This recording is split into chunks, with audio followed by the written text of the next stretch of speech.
나왔네요. 예, 우리 하나님 말씀 보실 때 마태복음 5장 48절을 보시겠습니다. 이제 한 절이기 때문에 다 같이 합독하시면 좋겠어요. 예, 신약 성경 8쪽이네요. 앞에 스크린 나와 있습니다. 자, 함께 합독하실까요? 시작. 그러므로 하늘에 계신 너희 아버지의 온전하심과 같이 너희도 온전하라. 저와 여러분의 인생에 햇빛 비쳤습니다. 어둠은 떠나간 줄 믿으시기 바랍니다. 자, 옆에 분들과 한번 이렇게 인사했으면 좋겠어요. 당신은 빛의 자녀이십니다. 믿습니까? 예, 빛으로 오신 예수님께서 우리에게 빛의 자녀로 삼아주셨어요. 너무너무 감사하죠, 이제? 그렇게 어둠에서 떠나가고, 아까 찬양할 때 예수님처럼, 바울처럼 그렇게 살 수는 없을까? 살 수 있는 줄 믿습니다. 우리가 보통 사람입니까? 최고의 복을 받았는데, 오늘, 아까 말씀드린 것처럼 1117년에 마틴 루터가 종교개혁을 한 그런 종교개혁주의. 정말 이 절기가 참 중요해요. 개혁이다 하니까 뭘 고쳐야 된다.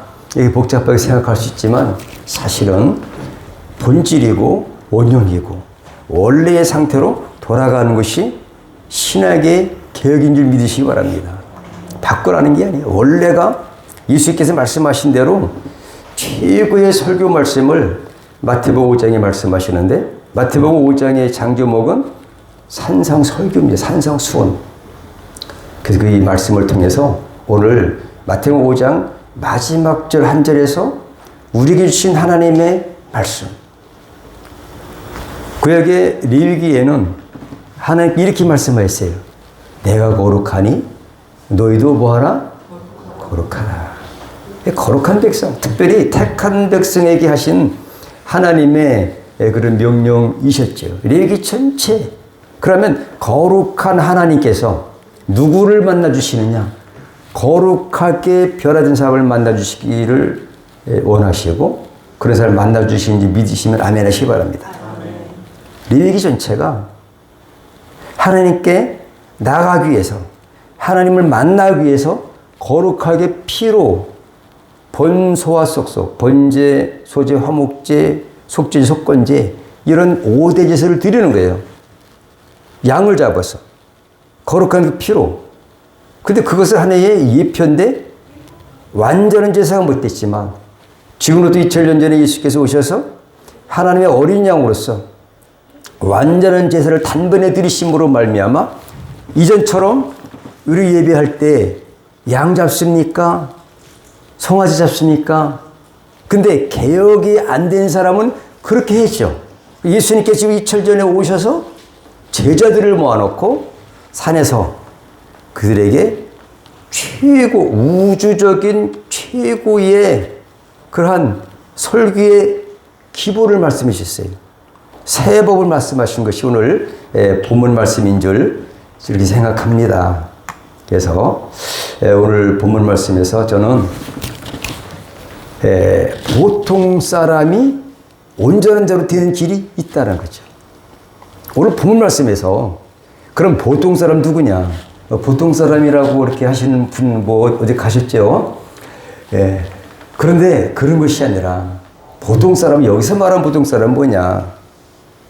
예수를 믿는데 교회는 다니는데 아직도 몸만 왔지 머리에서 아직까지 인식이 안 되고 가슴까지 내려오지 아니하고 행동이 변하지 아니한 그러한 삶이 변하지 않는 쉽게 말하면 뭐가 안 된 사람이에요? 다 같이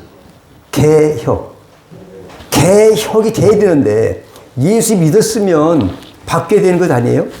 내가 오늘 대통령에 당선돼서 취임을 했는데 나는 그 청와대 못 가.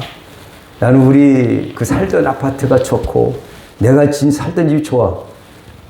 이런 거 똑같아요. 개혁이 됐어요. 저와 여러분의 신분이 완전히 변화된 줄 믿으시면 아멘 하시기 바랍니다. 그래서 베드로전서 2장 9절에 너희는 택하신 족속이요 왕같은 제사장들이요 거룩한 나라요 그의 소유된 백성이니 이는 너희를 어두운 데서 불러내요 그의 기이한 빛에 들어가게 하신 자의 아름다운 덕을 뭐라고? 선전하게 하려 하십니다. 그 우리에게 빛의 자녀로서 아름다운 덕을 선전하게 하는 그런 사명을 주셨다. 직분을 주셨다. 이런 말씀인 줄 믿습니다. 오늘 본문 말씀은 예수님이 제자들에게 산상설교를 하신 최고의 설교 중에 한 번. 첫 번째부터 20가지 산상설교 중에서 마태복음 5장에 있는 것만 5장에 그 중에서 마지막 절을 통해서 그 핵심을 말씀해 주고 있는 개요. 어떻게 하면 되느냐? 보통 사람이 온전한 자로 바뀌려고 어떻게 하면 되느냐? 이것 때문에 많은 사람들이 노력을 했죠. 근데 우리 여러분이 잘 알다시피 마틴 루터가 개혁을 하게 된 동기는 그 당시에 이런 그 주교들이 무슨 성경에서 위배된 다른 어떤 그 면죄부를 통해서 뭐 지옥에 간 사람들도 뭐 천국으로 간다. 돈만 내면 된다. 성경에 없는 건데. 그리고 어떤 고행을 해야 된다. 내 수행을 쌓아서 무슨 뭐 절로 가는 것도 아니고 그렇게 해야 구원을 받는다. 여기에서 하나님께 그에게 은혜를 주셨어요. 이래서는 안 되기 때문에 그 예수님께서 이러한 그 개혁에 대한 말씀을 이미 하시는데 불구하고 많은 세월이 흘렀지만 그러나 그가 1517년 많은 1500년이 흐른 다음에 깨달은 거. 오직 의인은 믿음으로 살지 고행이라든지 내가 어떤 그 하나님의 공간을 내 의로 이루는 것이 절대 아니다. 그래서 바꾼 것이 종교개혁의 기초가 된 거예요. 그래서 사도 바울이 이것을 처음에 깨달은 거죠. 예수님 말씀 듣고 사도 바울이 깨달았고 그 많은 세월이 흘렀지만 개혁이 안 되고 계속해서 이제 변질되어 갔었는데 1517년에 개혁이 할 동기가 이게 우리의 구원은 어떤 나의 의로 내 고행이나 어떤 것들 가지고 덕을사되는 것이 아니라 오직 의는 믿음으로 살리라는 것 같으니라 믿음으로 구원받는 거다 라는 것을 외쳐서 그렇게 지금까지 이루어진 것이 바로 종교개혁인 줄 믿습니다. 그래서 그 사람들의 슬로건은 뭐냐? 오직 성경으로 돌아가자예요. 오직 은혜, 오직 예수, 오직 믿음, 오직 하나님께 영광을 돌려라. 이것이 바로 슬로건이에요. 그들의 주장, 그들의 뜻. 이것이 하나의 모토가 돼 5가지, 4개, 5가지인가요? 이것이 바로 5대 슬로건이에요. 이제 그것을 이제 풀어서 이제 우리말로 이렇게 했던 거죠, 슬로건이. 그 산상수훈은 뭐냐? 다 같이 새로운 개념이다. 산상수훈은 신개념입니다. 구약은 아까 얘기했듯이 율법 그렇게 해야 되는 거예요. 근데 그것이 틀린 건 아닌데 율법은 죄를 깨닫게 하는 건데 그로 족하는 거예요. 그것이 만약에 온전하였다면 예수님께서 이런 신개념 산상설교를 왜 하셨겠어요? 그렇다고 율법을 폐하러 오신 것이 아니라 율법을 완전케 하러 오셨다. 율법을 이루러 오셨다. 실제로 이런 말씀을 하세요. 얼마나 대단한 겁니까? 보통 사람은 말씀으로 개혁이 안 된 자를 말하는 거죠. 예수님이 직접 입법하신 새로운 법이 산상설교예요. 이대로는 안 된다. 여러분 어떻게 생각하십니까? 양 잡고 소 잡고 구원받습니까? 아니잖아요. 이제 예수 그리스도를 믿음으로 회개하고 그를 받아들이고 영접함으로 하나님의 자녀가 되는 것이고 우리 죄에서 구원받는 것이지 내가 구약에 있는 율법처럼 다 613가지를 갖다가 이제 십계명을 풀어 613가지예요. 그걸 다 지킬 수도 없지만 지킨다고 한들 구원과는 관계가 없는지 믿으시기 바랍니다. 그러니까 새 법을 말한 거예요. 새 법. 창조주께서 그 법을 이루시려고 이 땅에 오신 줄 믿습니다. 그래서 예수 직접 입법하셨고 기독교 대헌정이에요. 예수님의 설교 말씀이에요. 천국 시민의 무슨 법이라고요? 누구에게 새로운 법입니까? 예수 믿고 천국 시민이 된 자들. 그들은 새로운 법을 따른다는 거죠. 이제 우리의 신분이 변화됐고 지위가 변화됐고 권세가 왔고 대단한 천국 시민의 권세를 가지고 있는 사람들은 이 법대로 살아야 되는 거죠. 우리나라는 우리의 법, 로마에 가면 로마의 법을 따르라. 뭐 이런 말이 있는 것처럼 천국 시민은 천국 시민다운 법을 따라야 되는 것을 오늘 말씀하신 것이다. 그것이 바로 신개념입니다. 신개념. 구약의 개념과는 다르다. 우리가 예수 믿었는데 아직까지도 이런 법을 깨닫지 못하고 변하지 않는 사람은 어떤 사람일까요? 보통 사람이죠. 제자들이 예수를 믿었죠. 따라다니는 사람이죠. 근데 뭐가 안 변해요? 여기까지 아직까지도 안 해요. 사실은 부활까지도 부활해지는 믿지 않은 건 사실입니다, 여러분. 그러니 예수께서 말씀하시되 이 새로운 법을 말씀하시는데도 불구하고 가슴까지 내려오지 않고 행동까지 내려오지 않았던 것이 바로 그 당시의 제자들의 모습이었으니 오죽했겠습니까? 바리새인, 대제사장들, 서기관들, 유대인들 역시나 안 믿었는데 이것은 바로 지금의 버전으로 말하면 개혁이 안 됐다. 이렇게 볼 수 있죠, 그죠? 여러분 믿습니까? 나는 예수 믿으면서 얼마큼 개혁이 되었는가 이런 것들을 물음표를 가지시면서 이 말씀을 잘 경청해 주시면 그 은혜가 될 줄로 생각을 합니다. 보통 사람이 온전한 자로 개혁이 된다. 한마디로 말하면 오늘 말씀 마태복음 5장 전체의 말씀을 한마디로 표현한다면 보통 사람이 온전한 개혁이 될 수 있다라는 말인 줄 믿으시길 바랍니다. 개혁을 촉구, 산상설교는 천국 시민법입니다. 1절로 12절까지 보니까 팔복을 지시했어요. 여러분 팔복 지시 가만히 생각해 보십시오. 심령이 가난한 자가 복이 있대요. 이거 쉬운 일이겠습니까? 의에 지리고 목마른 자가 복이 있대요. 네? 온유한 자. 심의 온유 극마 화의. 이제 앞에 점 안에서 팔복이에요. 그 팔복인데 이제 17절부터 20절까지 보니까 율법을 완전케 하러 오신 예수님이세요. 폐하러 오신 것이 아니라 율법을 이루러 오셨다. 이런 말씀을 하세요. 그 다음에 21절, 26절까지는 살인하지 말라. 그 살인법이 또 강화됩니다.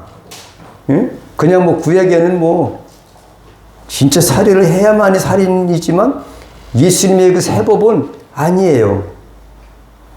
많이 강화가 된 것이죠. 그런데 이 법이 맞는지 믿으시기 바랍니다. 예수 믿고 새로운 하늘 백성 되고 하나님 자녀가 된 사람은 이 법을 반드시 따라야 되는 것이다. 예수 믿으려면 멋있게 믿자. 간음과 이혼에 대한 기훈, 맹세를 금지해라. 또 헛된 맹세하지 말라. 약한 자를 대적하지 말라. 33절로 42절. 또 43절, 47절은 원수를 사랑하라. 대인관계. 이렇게 말씀하셨어요. 그래서 개혁이라는 것은 뭐냐? 아까 말씀드린 것처럼 다 같이 본질로 돌아가는 것이다. 성경이 나온 건 아니지만 제가 이런 생각을 해봤어요. 하나님께서 이런 생각을 하실 것 같은 생각이 들었어요. 제가 그냥 한번 마음을 이렇게 넓히려고 한번 얘기해 보는 거예요. 내가 사람을 본래는 이렇게 만들지는 않았는데 많이 변질됐네? 불순종이지, 고집통이지, 의심덩어리 인간들. 그 모습을 보면서 예수님 닮았으면 그렇지 않았을 텐데요. 누굴 닮아서 그럴까요, 여러분? 이건 각자 생각하시기 바랍니다. 하나님의 어떤 마음을 제가 한번 설교자로서 약간 이렇게 현대의 어떤 감각으로 한번 말씀드려봤어요. 사도 바울은 고린도후서에서 이렇게 말씀하시죠. 다른 그 전에 말씀 안 하고 우리가 그런 중 누구든지 그리스도 안에 있으면 연합에 올립니다. 안에 있으면 뭐가 된다 그랬어요? 무슨 피조물일까요? 새롭다. 그냥 이 새롭게 변화됐다는, 개혁됐다는 거죠. 새로운 피조물이랑 이전 것은 옛사람, 이전에 지옥 간다든지 옛사람, 천국 못 가는 그런 것들은 지나갔다. 그래서 우리가 출애굽한 사람들이 보면 가나안 땅에 들어가지 못한 사람 특징이 보면 몸은 출애굽했어요. 근데 마음이 아직까지 애굽에 있는 사람들. 우리는 반대로 이 영혼은 구원받았는데 아직까지 이제 우리가 마음으로 모든 것이 변하지 않은 그런 것들을 생각해 볼 필요가 있습니다. 그래서 오늘 하나님께서 창세기 1장에 보시면 1장 26절에 하나님이 이르시되 우리의 형상을 따라 우리의 모양대로 우리가 뭐를 만들고 사람을 만들었어요. 그 하나님의 형상대로 우리가 창조된 거죠. 그런데 그들로 바다 위의 물고기와 하늘의 새와 가축과 온 땅과 땅에 기는 모든 것을 다스리게 하자. 그리고 하나님이 자기 형상 곧 하나님의 형상대로 사람을 창조하시되 남자와 여자를 창조하셨다. 그리고 복을 주셨다. 라는 것이 창조 끝에 하나님께서 하신 말씀이에요.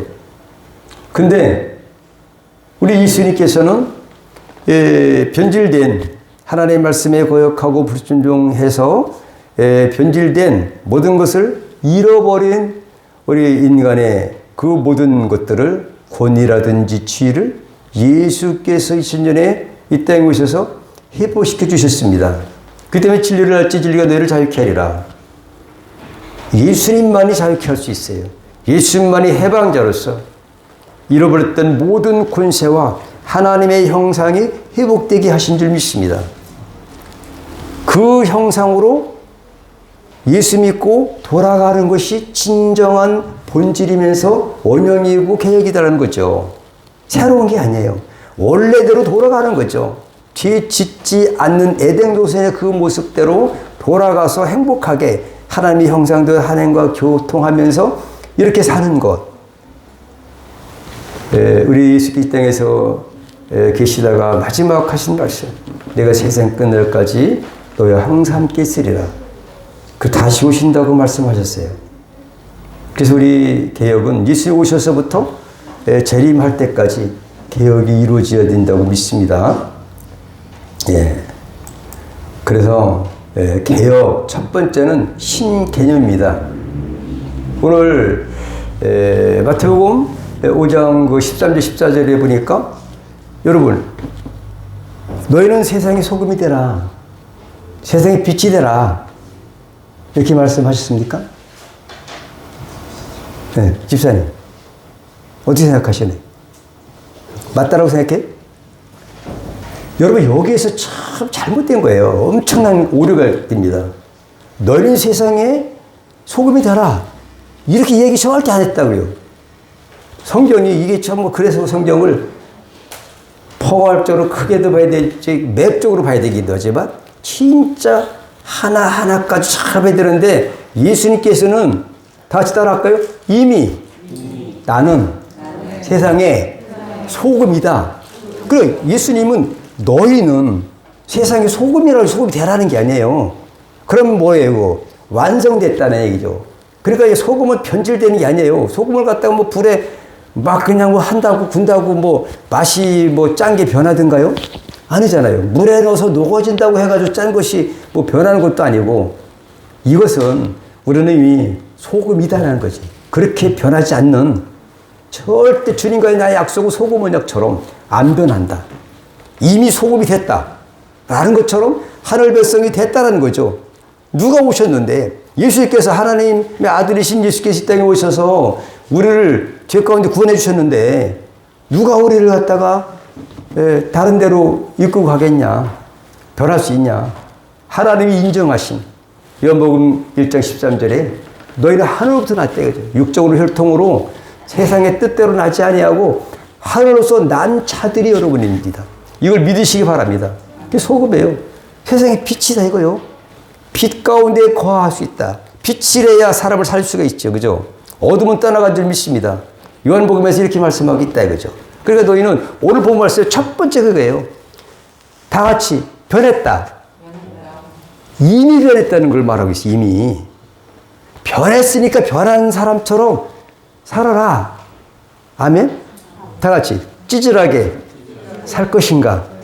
멋있게 살 건가? 이거는 너의 몫이라 이런 얘기를 하고 있는 거예요, 여러분. 잘 들으시는 얘기예요. 개혁이 참 중요해요. 믿습니까? 아멘. 아유, 나는 뭐 예수 믿어가지고 뭐 변한 게 없어. 뭐 어제나 오나 뭐가 변했습니까? 모양이 변했습니까? 멋있어졌습니까? 달라진 게 우리 화학적인 변화 이상으로 달라졌어요. 예수께서 요한복음 2장에 맨 처음에 가나 혼인잔치에 뭘 했어요? 다 같이 물이 변해서 포도주가 된 화학적 이상의 변화가 된 그 사실을 오직 하나님의 아들 하나님만이 할 수 있는 그 사실을 보여주신 거예요. 우리는 이 세상의 어떤 논리로 이해할 수 없는 이런 것들이 천국심이 됐다 이거죠. 여러분 영적으로 믿습니까? 하나님의 생명체에 기록된 것을 믿으시기 바랍니다. 그러면은 하나님의 생명체에 기록된 우리 천국 시민은 천국 시민답게 해야 될까? 보통 사람으로 살아가야 될까? 이걸 말하고 있어요. 여러분은 어느 편에 서시겠습니까? 집사님. 할렐루야. 천국 시민으로. 이걸 말하고 있어요. 이것이 안 돼. 제자들을 할지라도 이 개혁이 안 돼. 개혁. 개혁이라 해서 바꾼 게 아니라 원래 형태로 내가 원래대로 죄 없었던 그 시대로 죄를 갖다 갚아줬잖아요. 그러면 돌려주겠다, 해방시켜주고 자유시켜주겠다라고 하셨는데 이것이 안 된다는 얘기죠. 누가? 그 당시 제자들이. 그래서 이 말씀하신 줄 믿으시기 바랍니다. 이 핵심을 깨달아야 돼요. 종교개혁주일 날에 이런 말씀을 듣고 내가 과연 대단한 존재가 됐구나. 빛과 소금이 되어라가 아니라 소금과 빛이 되라. 13세기 소금이래 소금. 이미 소금이라는 얘기지 소금같이 되라가 아니잖아요. 그죠? 소금이니까 내가 너희 절대 안 버린다. 아마 이런 것 같아요. 믿어지면 아멘 하시기 바랍니다. 그건 내가 한번 봐야 되겠는데 뭐라고 돼 있나? 어쨌든 우리가 성경을 잘 보시면 얼마 은혜가 됩니까? 마태복음 5장 13절에 보니까 너희는 세상의 소금이라고 했죠. 그죠? 소금이라고 했어요. 그 다음에 14절에 너희는 세상의 빛이라. 빛이 되라 소금이 되라가 아니라 우리가 소금인 것입니다. 언제? 이미 예수 믿는 순간 변화된 거예요. 예수 믿는 순간 하나님의 자녀가 된 것처럼 저와 여러분은 이미 소금이 된 거예요. 천국 시민이 된 겁니다. 근데 천국 시민처럼 멋지게 살아야 되는데 이 의식이 개혁이 안 되니까 찌질하게 보통 사람을 산다면 얼마나 완전한 자와 보통 사람과의 차이가 얼마나 날까? 천지 차이입니다. 이거 천지 차이. 그렇게 사시기 바랍니다. 그 다음에 신개념이에요. 자, 함께 있습니다. 시작. 오직 너희는 택하신 족속이요 왕같은 제사장들이요 거룩한 나라요 그의 소유된 백성이니 이는 너희를 어두운 데서 불러내어 그의 귀한 빛에 들어가게 하신 자의 아름다운 덕을 선전하게 하려 하십니다. 빛의 장래에서 선전하는 거예요. 우리는 내가 예수 믿었더니 이렇게 행복할 수가 없어요. 얼마나 좋습니까 여러분? 얼굴도 밝고 항상 기뻐하고 범사에 감사하고 이런 삶을 사는 것이 아버지 뜻인지 믿습니다. 자, 그 다음에 천국 시민의 세법을 지시한 거예요. 세법. 믿어지면 아멘 하시기 바랍니다. 예수 믿고 천국 시민이 됐다. 이것보다 더 세법이 어디 있습니까? 응? 천국 시민 됐으니까 8가지 복을 받으려면 그렇게 살아라는 얘기죠. 설교가 최고의 설교 기준, 천국에 대해서 말씀하신 거예요. 전부 천국, 이 땅에 거. 그러니까 천국 심이 가장 큰 주님과 하나가 돼서 우주의 모든 것들을 그분이 창조하셨고 다 주님 것인데 그분과 하나 됐으니까 이 땅에 있는 것 다 주고줘도 채워주신다. 그의 나라와 그의 일과 그럼 다 이것 다 이 모든 걸 도와준다. 이런 뜻이에요, 여러분. 근데 찌질하게 이 세상에 썩어질 것 가지고 아웅다웅 싸우다 보면 선악과 먹은 사람이다. 선악은 나를 보는 게 아니라 나는 못 봐요.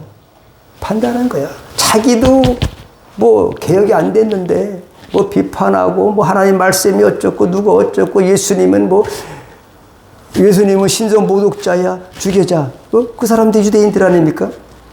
예수 믿었는데 이렇게 찌질하게 살면 많이 손해보는 거다. 우리 한국에서 이런 분이 하나도 없기를 축복합니다.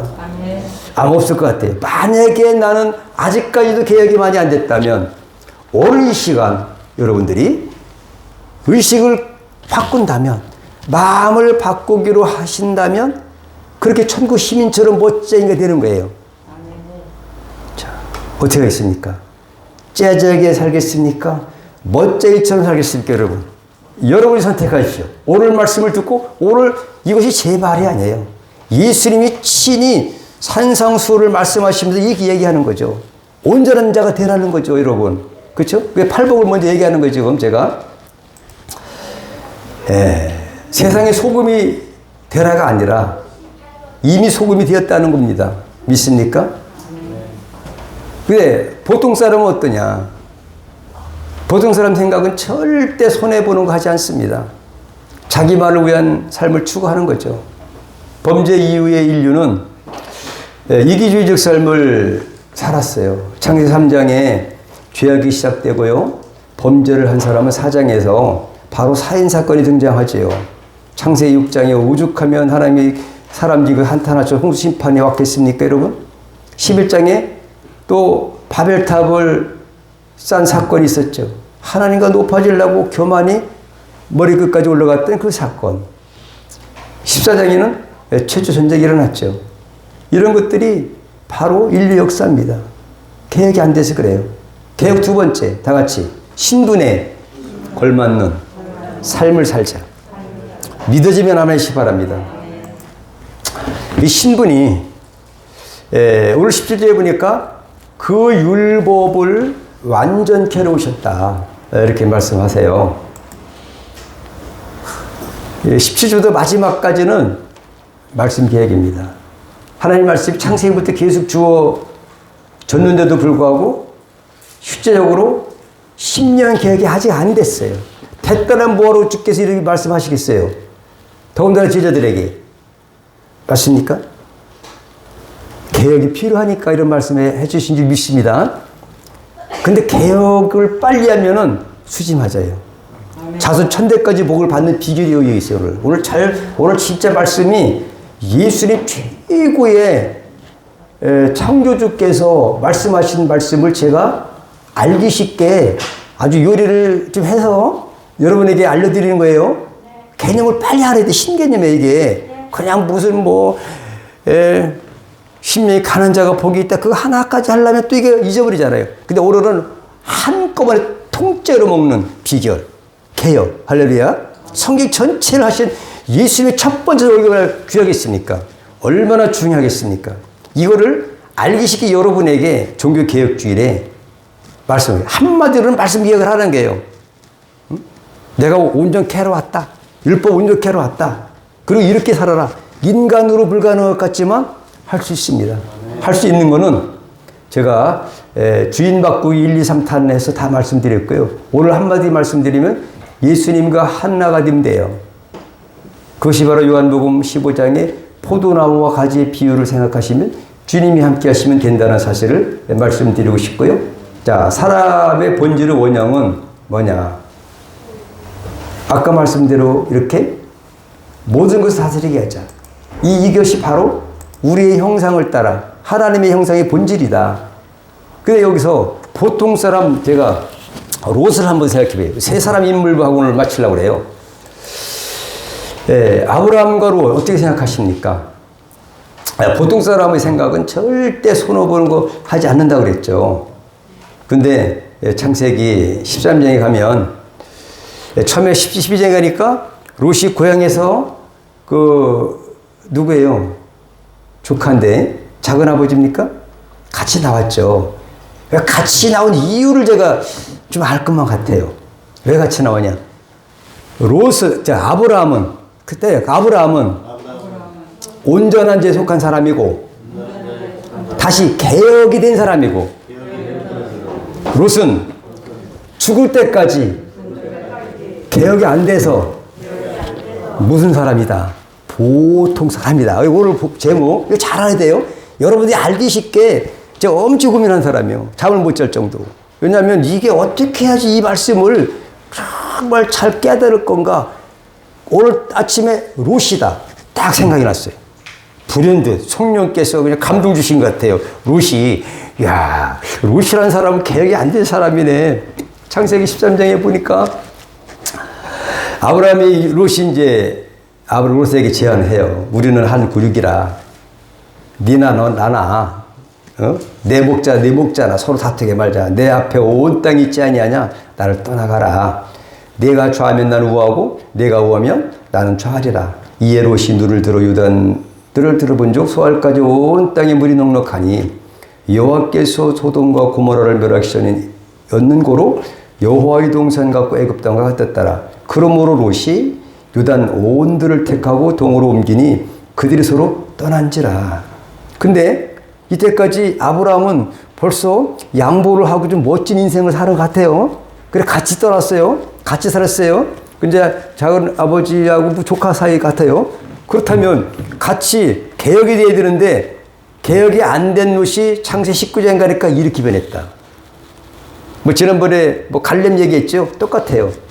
여호수아 갈렙은 개혁이 됐으니까 가나안 땅을 차지했어요, 여러분. 주인 받고 완성된 사람이에요. 여러분들 이렇게 완성되기 축복합니다. 아멘. 창세 19장에 보니까 여호와께서 하늘 곧 여호와께로서 유황과 불을 비같이 소돔과 고모라에 내리사 그 온 성과 온 들과 성에 거하는 모든 백성과 땅에 난 것을 다 엎어 멸하셨더라.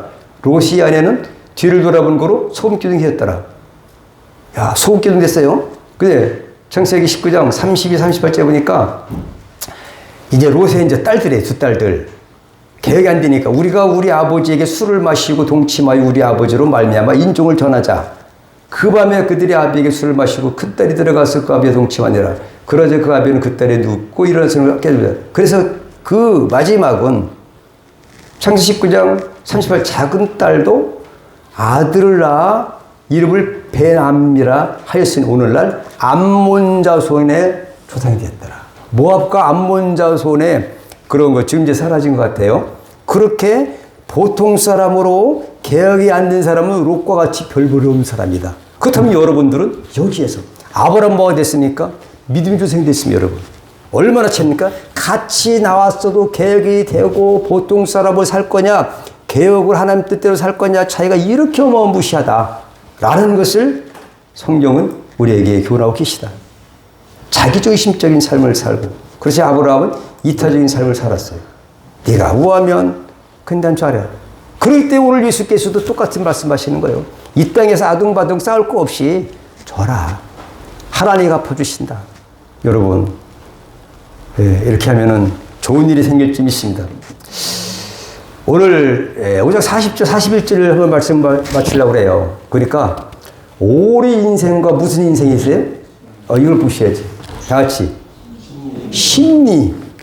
여러분, 오래 억지로 그것도 억지로 오리를 가라고 하면 심리를 가라고 하는 것이 예수님의 오늘 심 개념의 그런 그 말씀이잖아요. 믿습니까? 그럼 이렇게 하면 어떻게 될까? 제가 찾아봤어요. 여러분, 창세기 37장 요셉이라는 인물이 나오는 거 아시죠? 요셉. 야곱에게 12아들이 있었는데요. 그 중에 아주 특별한 사람이 하나 있었는데 바로 요셉이었죠. 요셉의 형제들은 평범한 보통 사람입니다. 근데 요셉은 특이한 사람이에요. 보통 사람의 삶을 살아간 사람이 아니었습니다. 요셉의 인생을 보면 달랐는데 요셉은 예수의 예표였죠. 창세기 37장에 그 아버지 야곱이 이제 형들이 세겜으로 가가지고 거기 이제 양들을 치는 것을 이제 소문을 듣고 요셉에게 시킵니다. 야, 요셉아, 여기 있나이다.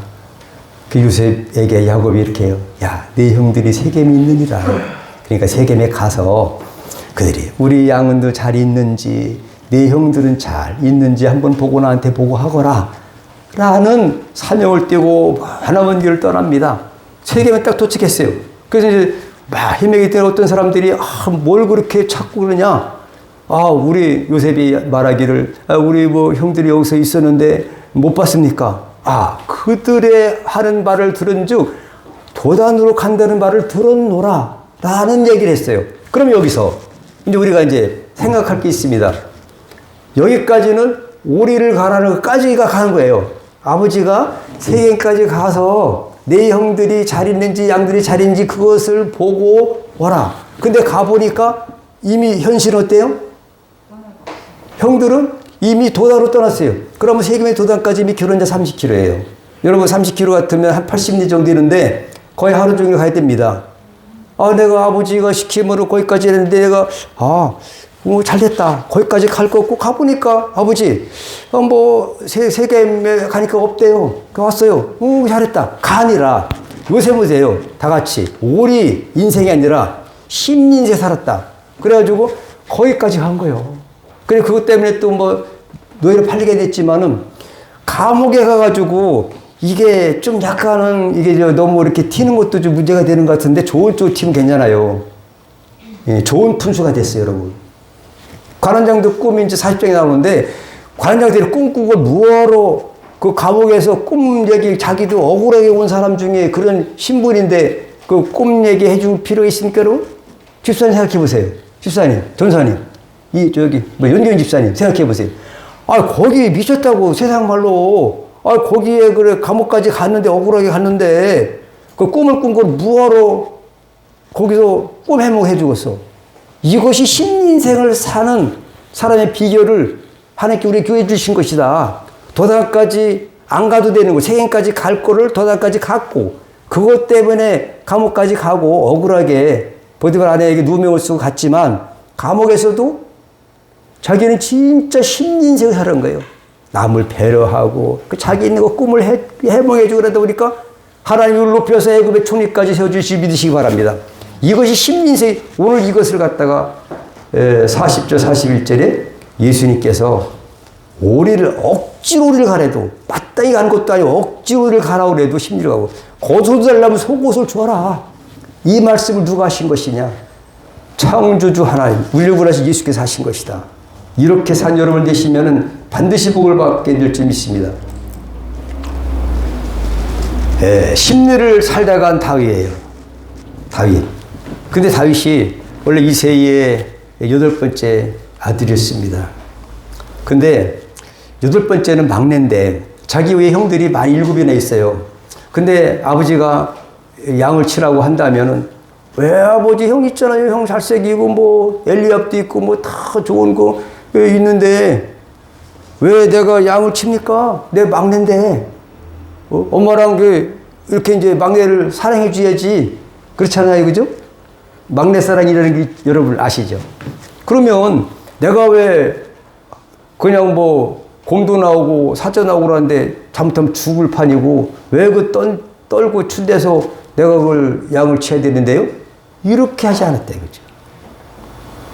오리를 가라면 심리를 간다는 말이 그 아버지가 시킨 것을 다른 형들과는 보통 평범한 인생을 사는 것이 아니라 완전한 자의 삶을 살았는데 개혁된 개념을 가지고 살았다. 이게 신개념이에요, 여러분. 구약에도 신개념을 개념으로 산 사람을 제가 소개해 드리는 거예요. 그러니까 우리가 못할 것이 없다. 이렇게 말하면.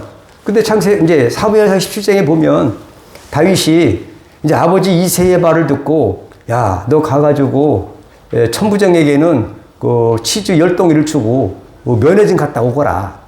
그래가지고 이제 도시락 싸주는 거예요. 형들이 잘했는지 한번 보고 천부장에는 이렇게 면회 가니까 있잖아요, 그죠? 우리 사람한테 주면 우리 아들도 잘 봐줄 거고 이런 거 있잖아요, 그죠?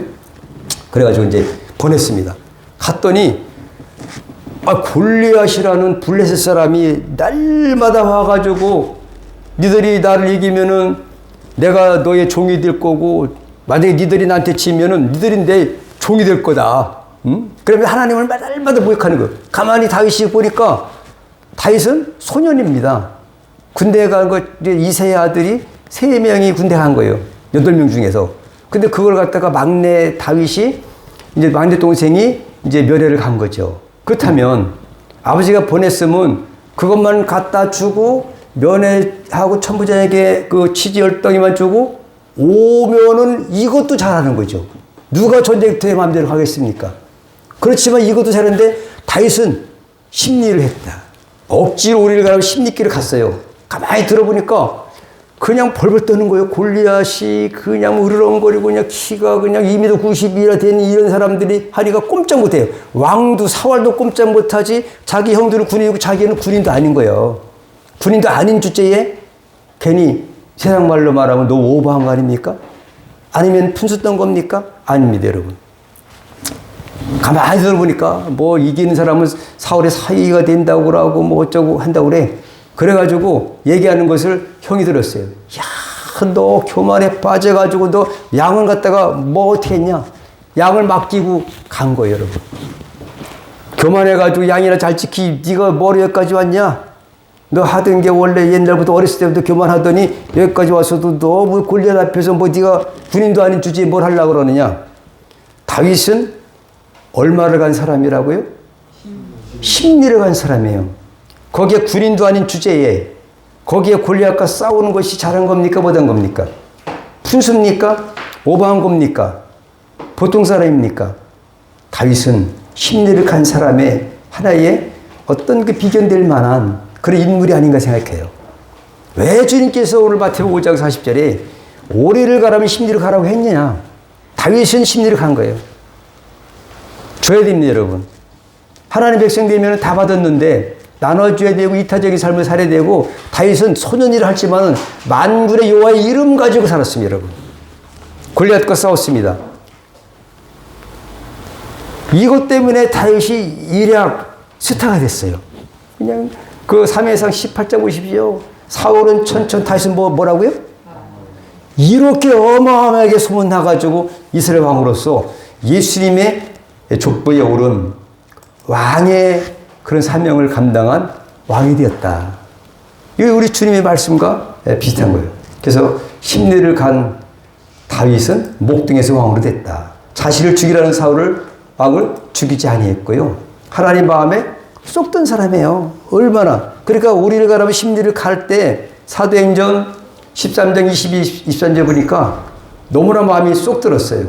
폐하시고 다윗을 왕으로 세우시고 증언하여 이르시되 내가 이새의 아들 다윗을 만나니 내 마음에 맞는 사람이라 내 뜻을 다 이루리라 하시더니 심리를 간 사람에게 하나님의 뜻을 이루는 것이니 여러분 이 땅에 여러분의 소망이 뭡니까?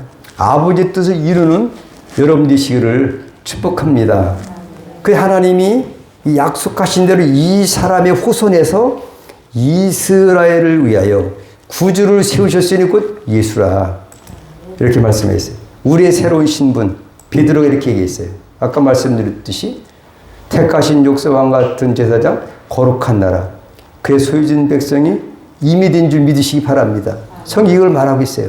아직까지 개혁을 하라는 것이 아니라 이미 개혁이 돼야 되고 지금 한참 진행이 돼야 될 줄 믿습니다. 비밀이 드러났다. 마지막으로 비밀이 뭐냐? 한번 읽어보겠습니다. 이 비밀은 만세와 만대로부터 감춰졌던 것인데 이제는 그의 성도들에게 나타났고 하나님이 그들로 하여금 비밀의 영광이 이방인 가운데 얼마나 풍성한지 알게 하려 하심이라. 골로새서 1장 26절로 28절인데요. 이 비밀, 만대로부터 숨겨졌던 비밀이 드러났다. 그래서 예수로 말미암아 감췄던 것인데 성도들이 나타났어요. 이 비밀의 영광이 이방인 가운데 얼마나 풍성한지를 알게 하려면 지금 아브라함이 약속했던 내 자손이 별과 같이 많을 거다. 그러한 언약들이 이루어진 줄 믿습니다.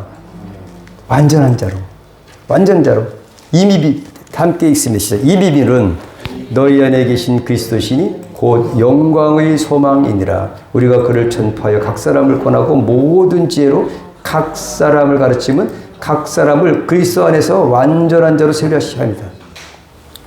무슨 자로요? 예수 안에서 완전한 자로 세우게 하려 하실 목적이 있기 때문에 그 예수 그리스도를 이 땅에 보낸 것이 비밀이었다. 근데 우리는 비밀 안에서 이미 비밀을 우리가 완전히 깨닫고 하나님의 자녀가 된 여러분을 축복합니다. 그렇다면 마지막으로 어떻게 살 것인가가 우리의 몫으로 주어졌다 이거죠. 여러분 어떻게 생각하십니까? 오늘 본 말씀은 들으시고 종교개혁주일에 과연 나는 요셉처럼 다윗처럼 예수께서 오늘 억지로 우리를 가라면 심리를 가라 하는 말씀처럼 이타적인 삶을 살 것이냐, 적극적인 삶을 살 거냐, 진짜 개혁을 할 거냐. 옛날처럼 예수 믿었는데 옛날처럼 변하지 않으면 개혁이 안 된 사람 보통 사람이에요. 그렇지만 왕같이 누린 여러분들이 축복합니다. 기도하겠습니다. 하나님 아버지 감사한 우리를 귀한 말씀을 통해서 종교개혁주일에 정말로 주님의 산상설교처럼 개혁에 대해서 내 마음으로 개혁되고 또 행동으로 개혁되고 우리 삶이 개혁되어서 하나님을 영화롭게 하는 그런 사람이 될 수 있게 하시고 마틴루터 외쳤던 오직 성경으로 설하고 성경대로 사는 그런 하복된 순복의 성도들이 되게 하옵소서. 거룩하신 예수 이름으로 축복하며 기도 올려옵나이다. 아멘. 우리 313장 부르면서 준비한 예물을 드리겠습니다.